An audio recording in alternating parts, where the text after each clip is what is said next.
Bonsoir à tous, très heureux de vous retrouver pour cette nouvelle édition de votre 19h. L'information ce jeudi, c'est la réouverture des stations-service Total dans l'ensemble du département. C'est dans la soirée, sous les coups d'1h du matin, qu'un protocole d'accord a été signé entre direction et salariés du groupe pétrolier. On reviendra largement sur ce dénouement chez Total au cours de cette édition. Merci d'être avec nous. Voici les titres de ce jeudi 24 août. Ça y est, la grève Total est enfin terminée. Une fin de conflit liée en partie à l'arrivée d'un coordinateur international de FO Total qui a réussi à débloquer une situation bien mal embarquée. Salaire, prime de transport, congés, quelles sont les avancées obtenues par les grévistes? Réponse en ouverture de votre journal. Du 5 septembre au 2 octobre prochain aura lieu le recensement 2017. Pour le mener à bien, l'Institut national de la statistique et des études économiques continue de former des agents recenseurs, comme cela a été le cas ce matin du côté de la mairie de Tsingoni. Retour sur cette formation au cours de cette édition. Mayotte fait face au problème de désertification médicale. Pour lutter contre cette problématique, l'ARS et la CSSM ont signé le 16 août dernier des contrats tripartis.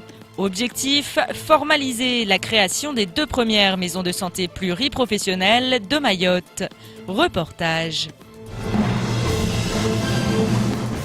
Mais avant de développer ces titres, une information qui vient de nous parvenir à l'instant dans l'affaire des fausses procurations dans le cadre des dernières élections législatives dans la circonscription 1. Depuis 14 heures, le major de la gendarmerie de Mtsamboro est attendu devant le juge d'instruction. Le procureur de la République devrait tenir dans quelques instants une conférence de presse à ce sujet. Plus de précision au cours de cette édition. Le fin de conflit à Total, direction et salariés ont pu enfin s'entendre et signer un protocole d'accord la nuit dernière. Après plus de 13 heures de négociations, 2 parties sont satisfaites du deal qui sort donc d'un long combat pour l'ensemble de la population. Bonsoir Abdou Moursali. Bonsoir. Bonsoir Mayotte, bonsoir les téléspectateurs. Délégué CGT Mayotte, on vous retrouve dans quelques instants pour revenir sur cette journée à rebondissement du côté de la DIEC. Mais d'abord, les détails de cet accord enfin conclu avec Bastien Sabouré. Enfin, les barrages sont levés et les stations ouvertes depuis ce matin. Après un très long bras de fer entre les représentants du groupe pétrolier et les syndicats, les signatures définitives ont finalement eu lieu vers minuit.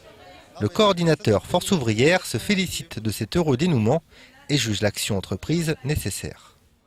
L'état de grève est un état d'échec, côté dialogue social et côté compréhension entre les directions, quelles qu'elles soient, et les syndicats. Donc la grève n'est pas un but pour aucun syndicat. Mais quand on n'a pas de convention des deux côtés, ça reste un des moyens des salariés de faire valoir leurs revendications, effectivement. Dans l'ensemble, nous sommes très contents de nous. Nous sommes partis sur une base de 11 points. Nous avons fini avec 14 points revendiqués. Et sur les 14 points revendiqués, nous avons obtenu 12 points positifs. 12 points positifs, la prime d'ancienneté s'élèvera désormais à 1% d'augmentation par an. La prime de transport est augmentée, une remise sur le gaz et sur les lubes est accordée. La mise en place des congés normalement effectifs le 1er janvier 2018 le sera dès demain. Une audite sur l'embauche des revendications SMSPP est en cours, ainsi que l'application du code UFIP. Une prime vacances est également obtenue sous forme de dépassement d'honoraires, majoré de 25% les dimanches et jours fériés. Sont également en cours la mise en place de nouveaux coefficients sur la fiche de salaire et sur l'ouverture des stations de 18h à 21h sur les 98 centimes accordés, on passera à une hausse de 15%. Enfin, une prime de participation valorisée pour tous les salariés. Rien sur l'augmentation des salaires alors que c'est pourtant précisément la question qui bloquait les négociations. Même si le point principal au départ était l'augmentation générale de 15%, aujourd'hui, tout le monde aura sur son bulletin de salaire une augmentation. Donc certes, ce n'est pas les bons termes que nous voulons au départ, mais le but final c'était ça. Ça revient exactement au même. On est content du résultat, c'est ce qui est le plus important. D'ailleurs, le combat n'est pas fini parce qu'au début de l'année prochaine, il va y avoir des négociations obligatoires. Hein. Et là, on aura l'occasion encore de pouvoir exprimer nos propres revendications et on espère que la direction va nous entendre. Le combat n'est donc jamais vraiment fini. Les négociations annuelles obligatoires auront lieu dans quelques temps. En attendant, ça roule, les choses rentrent dans l'ordre et nous pouvons de nouveau circuler. Abdoul Moursali, fin de conflit chez Total, un soulagement, je suppose. Effectivement, il y a un soulagement, mais il faut comprendre aussi que nous, notamment côté SMPP, la CGTMA n'a pas signé les accords. Tout simplement, certes, il y a des avancées, mais le point principal était l'augmentation des salaires. Parce que vous n'êtes pas sans savoir que les primes, ça, c'est pas lors des conflits comme ça qu'il faut les voir. Nous, on estime que tous les efforts qui ont été faits par la direction de Total, c'est juste des réajustements et des aménagements. En fait, c'est leur dû qu'ils sont rendus aujourd'hui aux salariés. Nous, on attendait notamment ce point d'augmentation de salaire. Vous ne l'avez pas obtenu. Est-ce que c'est une déception? En gros, c'est une déception. Au final? Au final, c'est une déception parce que ça, c'est le point crucial. Parce que nous, on s'attendait à ce qu'au moins qu'ils nous alignent au niveau du salaire métropole, donc par anticipation à la convention nationale, ce qui aurait été un soulagement pour l'ensemble des salariés. Quand on regarde les conditions dans lesquelles ces salariés travaillent aujourd'hui, franchement, je trouve que c'est un peu dommage quand même qu'on n'ait pas pu aboutir à quelque chose là-dessus. Donc pour vous, il ne fallait pas signer ce protocole d'accord, si je comprends bien? J'estime qu'on aurait pu faire mieux. La direction plutôt aurait pu faire mieux. La direction, c'est-à-dire vous aurez voulu obtenir ces 15% de salaire, d'augmentation de salaire? Non, on est parti sur la base de 15%. Il faut savoir qu'on a fait beaucoup d'efforts. Parce que partir de 15% à 8%, on a quasiment cassé de moitié. Donc on attendait un petit geste de la part de direction, nous dire même 3, 4, 5% d'augmentation. Parce qu'il faut savoir les primes qui sont données. Souvent, ils veulent comparer Mayotte à La Réunion ou dans les autres DOM. Ce n'est pas comparable. Là-bas, ils ne manipulent pas des espèces. Prenons le cas des pompistes. Les pompistes, dans les autres DOM, ne manipulent pas des espèces. Donc, manipuler des espèces, c'est mettre en danger la vie de ces salariés. Vous voyez? Très bien. Faites-nous vivre tout de même les coulisses justement de cette commission de conciliation. Comment était l'atmosphère? En fait, à un moment donné, on s'est demandé est-ce que c'est une commission de conciliation ou c'est un dialogue entre le délégué Total FO Métropole et la direction. Vous regrettez sa venue justement de ce délégué en provenance de Métropole?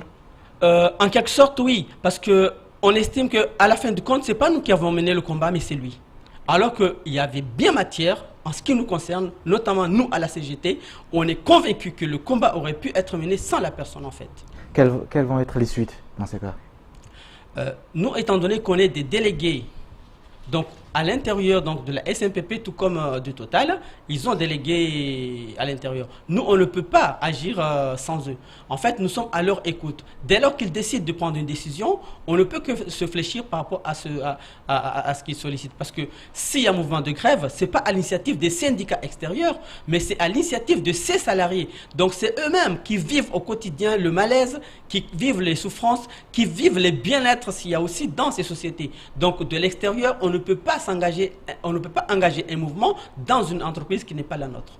Alors 13 jours de grève, 13 jours de blocage des stations-service, la tension commençait à monter du côté de la population. Vous ne pensez pas qu'il était temps de mettre fin à ce conflit justement? Tout à fait, il était temps. Mais même avant on aurait pu aboutir.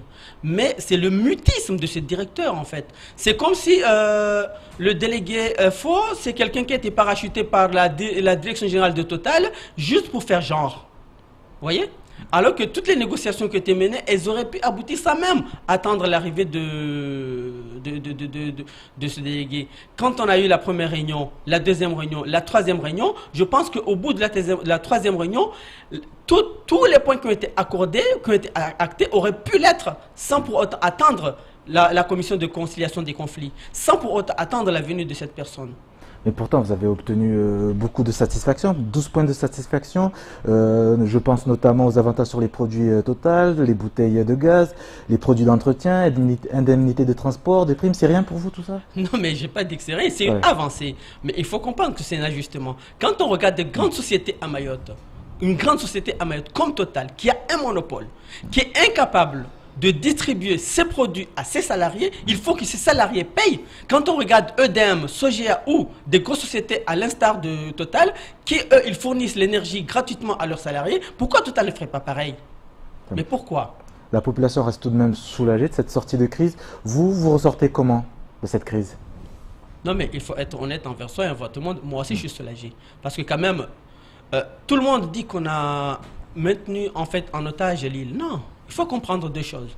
Quand dans une société, il y a un malaise, il faut résoudre ce problème parce que une personne ne peut pas rester dans une société jusqu'à être victime d'une attaque cardiaque parce qu'il y a des malaises. Donc quand il y a des injustices, quand il y a des malaises, il faut les résoudre. Donc il faut trouver le moyen adéquat pour le faire.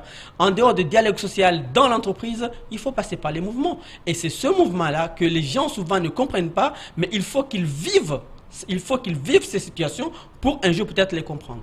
Dernière question, est-ce que Total pourrait, dans les jours à venir, j'espère ne pas inquiéter la population, revenir à la charge, les salariés de Total? Est-ce que vous pourrez reformuler dans une Alors, bloquer, si vous voulez, à nouveau les stations? Non, non. En fait, les salariés de Total sont des gens matures, sont des gens responsables. Si on a pu mener une négociation jusqu'à en sortir, malgré certaines déceptions, quand même, ça montre quand même qu'il y a des gens responsables. Tout comme nous, les délégués syndicaux, nous sommes responsables. Donc, bloquer pour bloquer, ça n'a pas de sens et on ne le fera pas. Merci, Aboudou Moursali, d'avoir accepté notre invitation. Merci. Après 13 jours de blocage, les stations de l'île ont donc repris du service. Du côté des usagers, pas de grosses manifestations de joie, mais plutôt du soulagement. Direction Passamaïti et Kaouini, où patience et discipline étaient de rigueur, même pour nos reporters Amina Ariti et Leslie Vimenet. Les files d'attente rappellent celles des jours précédents. À la différence que cette fois, les automobilistes sont certains de ne pas repartir bredouille. Alors peu importe le temps qu'il faudra, l'essentiel est de pouvoir se ravitailler en carburant. Cet automobiliste, par exemple, attend patiemment son tour. Là, je suis là depuis 8h30. Je fais la queue là, donc là, je suis là. J'espère que dans 30 minutes, on va me ravitailler pour rentrer à la maison. Nous, on n'a pas trop le choix, donc ce qui est fait, déjà est fait. Mais maintenant, là, on est là, on attend qu'on tout le monde pour se ravitailler et après partir à la maison tranquille. Mieux, il pourra même faire le plein, car avec la fin de la grève, finit la limitation à 30 €. Alors pour éviter tout débordement, les forces de l'ordre ont été mises à contribution. Les 2 roues d'un côté, les autres véhicules de l'autre, sans oublier ceux munis de leurs jerrycans. Tous se tenaient en file indienne dans les couloirs qui leur étaient dédiés.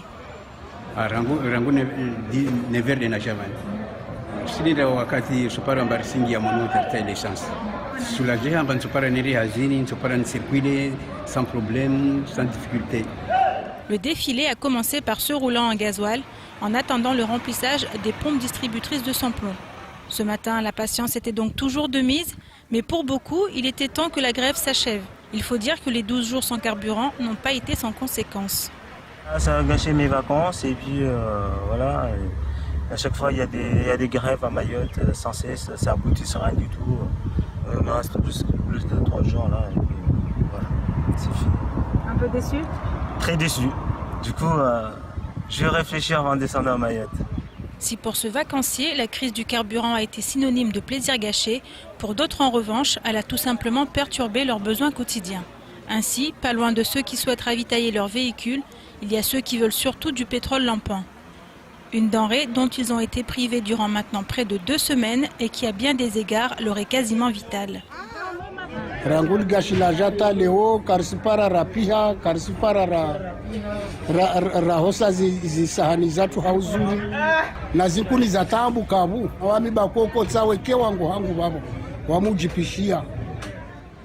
Du côté de Kaouini, la vie dans l'enceinte et aux abords de la station a également repris son cours. Fermée au public durant toute la grève, ce matin, elle faisait de nouveau le bonheur des usagers. Enfin, autre preuve que les choses reviennent progressivement à la normale, les embouteillages qui reprennent doucement mais sûrement leurs droits dans le chef-lieu. Et en marge de cette reprise à Total, l'après-rentrée s'est poursuivie ce matin dans les différents établissements de l'île. Dans les lycées, les élèves de première et de terminale ont rejoint leurs camarades de seconde et tous n'avaient qu'un seul mot à la bouche, baccalauréat. L'épreuve ultime du second degré obsède déjà bon nombre de lycéens, même si tous sont apparus ravis de retrouver leurs amis. Et parmi ces amis se trouvaient Pierre Bellucci et Leslie Vimenet. La rentrée rime bien souvent avec joie et bonne humeur. Du côté du lycée Younoussa Bamana, si certains auraient bien prolongé les vacances de quelques jours, tous étaient aux anges de pouvoir retrouver leurs camarades et amis. J'ai hâte de retrouver mes amis, mes camarades de classe. Je suis heureuse, je suis dans une nouvelle lycée et je suis venue pour voir mes copines, étudier et tout ça. Je me sens heureuse. Enfin de pouvoir venir ici retrouver mes amis et j'espère aussi que cette année, ça se passera bien avec le bac.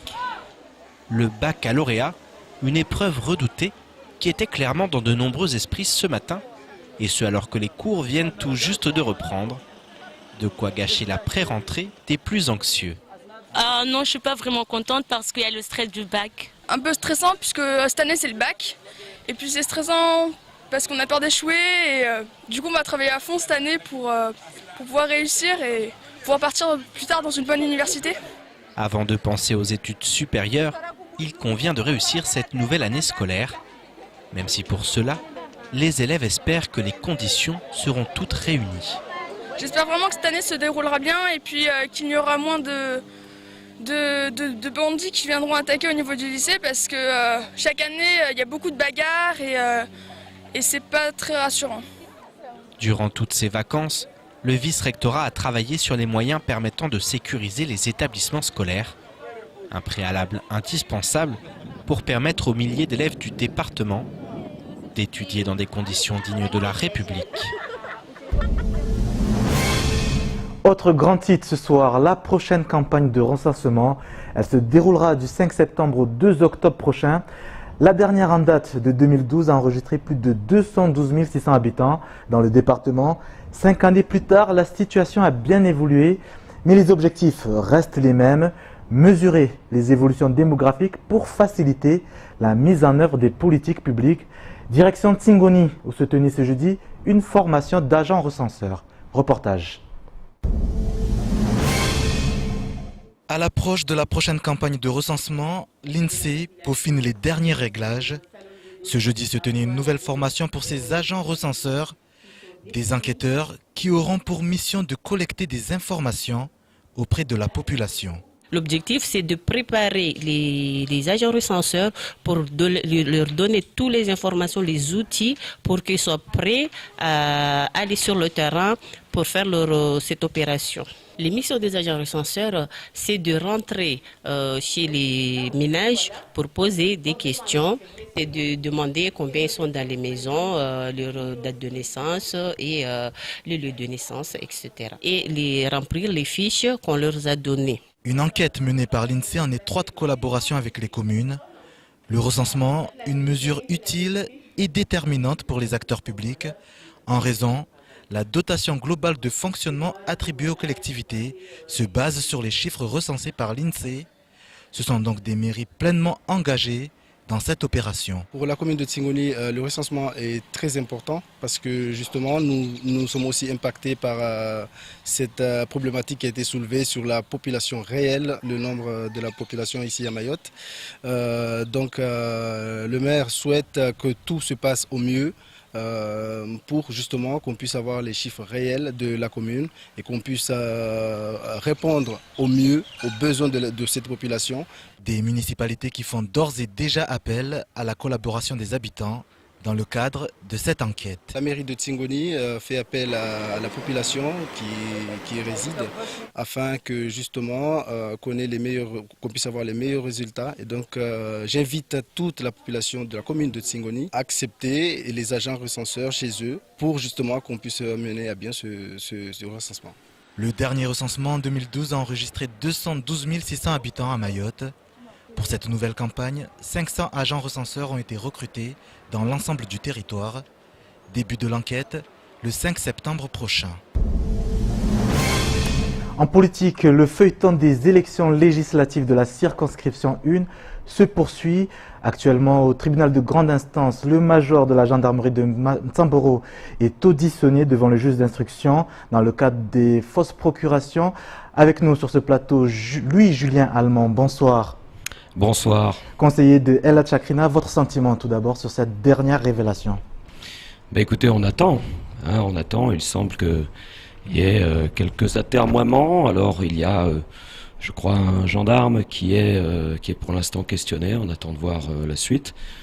Nous, on reste très calme et très humble là-dedans. Voilà. Alors, votre candidat El Chakrina est actuellement et officiellement toujours vaincu dans la circonscription 1. Vous, dans quelle démarche êtes-vous, vous qui contestez justement ces résultats, à savoir la victoire de Ramlati Ali? Je dois vous arrêter déjà parce que vous dites il est vaincu. Il a été. Écoutez, il y a ce qui est officiel et il y a ce qui est légitime. Nous considérons que le député est légitime, c'est El Chakrina. Je me permets par ailleurs de dire que je crois que l'Assemblée nationale même a inscrit son profil sur le site de l'Assemblée nationale. C'est pas tout à fait anodin. Mais bon, s'il y a un recours, c'est parce que, eh bien, il faut aller au bout des choses. Et sur ce plan-là, eh bien, je crois qu'un certain nombre d'informations ont déjà été données. Et je suis aujourd'hui sur votre plateau pour répondre à d'autres questions. Justement, un recours a été déposé devant le Conseil constitutionnel. Requête validée. Une réponse devrait venir vers le 15 septembre. Dans quel état d'esprit êtes-vous? Écoutez, nous sommes parfaitement sereins, confiants, mais bien sûr, il faut attendre la décision. C'est un processus lourd qui prend forcément, forcément du temps et qui forcément, regarde les arguments des uns et des autres. Nous sommes dans une démocratie. Dans une démocratie, il y a des principes et notamment le principe du contradictoire. Vous savez, ça se passe pas tout à fait comme certaines élections. Quelle réponse espérez-vous? Écoutez, nous espérons la réponse la plus heureuse, c'est-à-dire que le Conseil constitutionnel accède à nos prétentions et nous prétendons annuler cette élection de juin dernier pour que les électeurs puissent revenir aux urnes et cette fois élire, nous l'espérons, El Chakrina. Votre souhait est clairement de réorganiser justement cette élection du côté de la circonscription 1. C'est pas nous qui la réorganiserons, mais en tout cas, notre souhait, c'est que le Conseil constitutionnel prononce l'annulation. J'ai dit, il y a trois possibilités, soit le rejet de la requête, soit l'annulation de l'élection, une nouvelle élection, soit qu'on change directement de député, mais c'est un cas très rare. Alors au moins, si cette élection pouvait être organisée de nouveau et que le Conseil pouvait nous donner raison, je pense que ce serait en tout cas une grande victoire pour nous.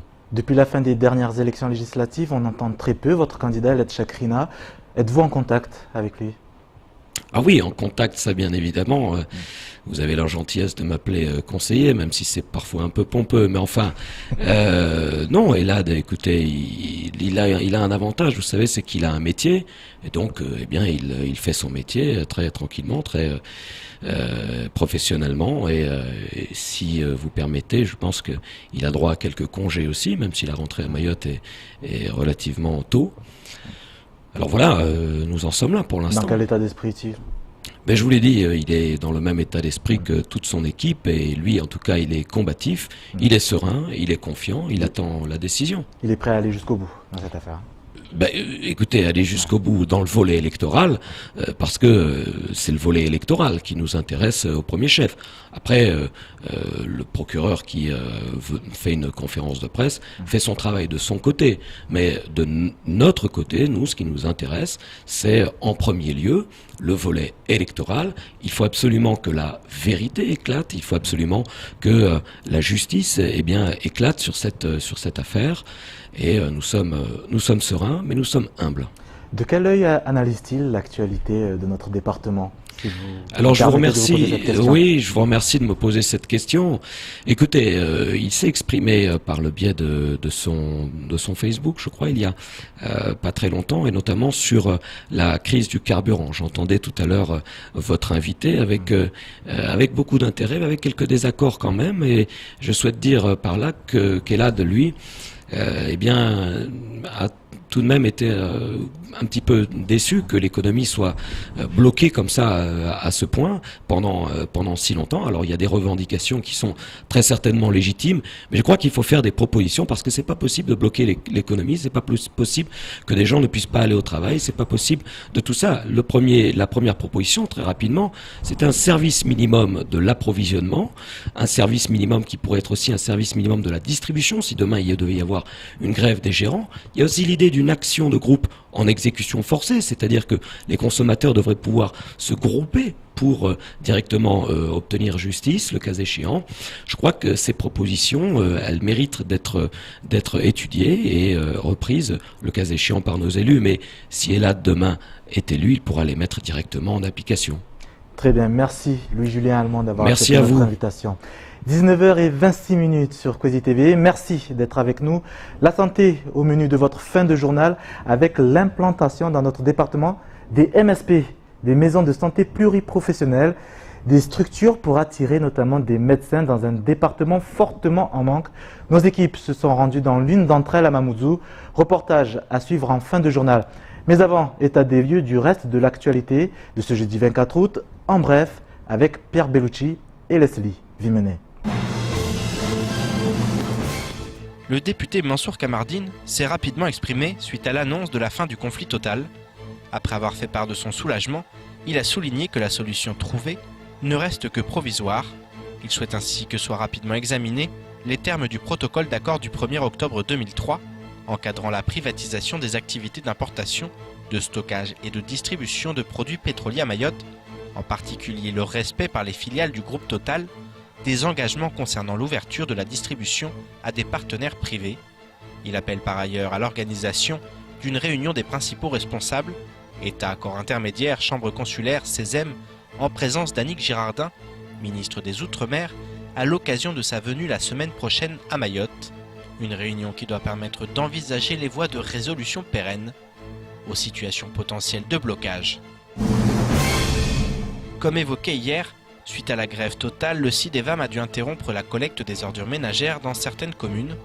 Le CIDEVAM 976 tente désormais de rattraper le retard en concentrant ses moyens sur les villes qui ont subi de forts préjudices ces derniers jours. Dans le nord, le planning de collecte est ainsi inversé. Ce sont les communes de Mtsamboro et d'Akwa qui seront collectées aujourd'hui, ainsi que le village de Mtsangadoa. Celles de Bandrabois et de Mtsangamouji sont décalées d'une journée. Dans le secteur centre, le rattrapage des déchets dans les communes de Tsingoni et Ouangani est prévu pour ce jour. La collecte sur Sada et Dembeni est planifiée pour demain. Le planning sera par ailleurs respecté dans les communes du sud de l'île et de Petite Terre. Mais selon le CIDEVAM, un retour à la normale peut difficilement être envisagé avant le milieu de la semaine prochaine. Dans un nouveau communiqué, Alliance Police Nationale se dit très en colère suite aux propos tenus par certains grévistes à l'encontre des policiers. Selon le porte-parole du syndicat Thierry Lizola, les policiers de Mayotte sont tous des policiers républicains français, sans aucune distinction de race, de couleur ou de communauté. Chacun d'entre eux assure le respect des libertés de tous et les droits de chacun. Il ajoute, je cite, « Notre action est républicaine et prend en compte tous les aspects sociétaux sans discrimination. Manifester est un droit, le respect un devoir. » Le syndicat peste notamment contre les nombreuses altercations verbales qui ont eu lieu aux abords des différentes stations Total. L'un des policiers a même été contraint de faire usage de la force pour calmer un gréviste pointant un extincteur dans sa direction. Santé à présent, Mayotte, un département particulièrement sous-doté en professionnels de santé, plus particulièrement chez les médecins libéraux dont on enregistre seulement une vingtaine sur toute l'île. Et face à ce désert médical, l'ARS et la Caisse de sécurité sociale se sont mobilisés pour soutenir l'ouverture des maisons de santé pluriprofessionnelles, des structures de soins de premier recours où sont regroupés des professionnels de santé pour une prise en charge coordonnée des patients. Il en existe actuellement 2 sur le territoire, la MSP du Lagon et du Jardin Créole à Mamoudzou. Adèle Laurent s'est rendue justement chez cette dernière. Médicaux, paramédicaux et pharmaciens réunis dans un même endroit. C'est le Paris Café, l'ARS et la CSSM pour Mayotte et il est désormais relevé. En effet, les premières maisons de santé pluriprofessionnelles du territoire ont été actées le 16 août dernier. Pour l'ARS, un objectif, attirer les professionnels de santé dans le département. On sait qu'un médecin va préférer s'installer aujourd'hui dans un exercice coordonné plutôt que de manière isolée. Donc promouvoir l'émergence de maisons de santé pluriprofessionnelles sur le territoire de Mayotte, c'est effectivement un enjeu aujourd'hui. C'est un dispositif qui peut permettre de faire rayonner l'exercice à Mayotte, de faire rayonner vraiment l'île de Mayotte à l'extérieur pour proposer des installations dans le cadre de ces exercices coordonnés. C'est une grande avancée pour Mayotte, à la fois en termes de stabilisation des équipes en place dans leur exercice, également en termes de faciliter le parcours de soins du patient. Et en effet, les MSP existantes ont toutes deux élaboré un projet de santé. La MSP du Lagon travaille sur l'amélioration de la prise en charge des patients diabétiques, asthmatiques et concernés par l'hypertension artérielle. Quant à la MSP du Jardin Créole, qui ouvrira ses portes officiellement début octobre, elle se concentre sur 3 axes principaux. Le premier point de notre maison de santé, comme nous sommes agréés pour faire des interruptions médicamenteuses de grossesse dans notre structure, nous continuons à faire cela, plus de l'information pour la contraception et pour la prise en charge psychologique. Le deuxième point, donc, c'est la pluriprofessionnalité, je vous ai parlé des spécialistes. Et le troisième point, c'est le pont ville-hôpital, c'est-à-dire l'amélioration pour la sortie des patients ou pour anticiper des hospitalisations. Infirmières, psychologues, podologues, endocrino-diabétologues, rhumatologues ou encore généralistes, la pluridisciplinarité exercée à la MSP du Jardin Créole constituera une véritable avancée pour la population en matière de coordination et de parcours de santé. D'autant plus qu'elle a d'autres projets dans ses valises, comme l'informatisation de tous les fichiers médicaux, mais aussi de la télémédecine avec des médecins spécialistes de la Réunion et notamment des dermatologues. Et si les patients de la MSP du Jardin Créole seront principalement ceux déjà suivis par ces professionnels de santé, le but est également de diriger les patients s'y présentant vers les structures existantes ou les médecins limitrophes. D'autres maisons de santé pluridisciplinaires devraient voir le jour d'ici début 2018, notamment sur Petite Terre, Kaweni, Kombani et Bouéni.